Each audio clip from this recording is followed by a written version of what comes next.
once a month, or after using with 3 cartridges, the mouthpiece must be replaced with a new one. To do that, first make sure the inhaler is switched off. Next, turn the mouthpiece 90 degrees counterclockwise until it stops and pull it out. Open the new mouthpiece packaging. Insert the mouthpiece tube into the mouthpiece base found on the upper part of the inhaler with the blue gasket facing the front of the inhaler. Turn the mouthpiece 90 degrees clockwise until it snaps into place. The inhaler may be cleaned as needed, only using a cloth soaked with a 70% alcohol solution. When the inhaler is not in use, place the mouthpiece cover to keep it clean and functional. We hope you found this video useful and invite you to return to the instructional videos at any time.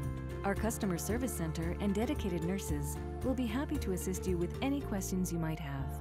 They can be reached by dialing *2064.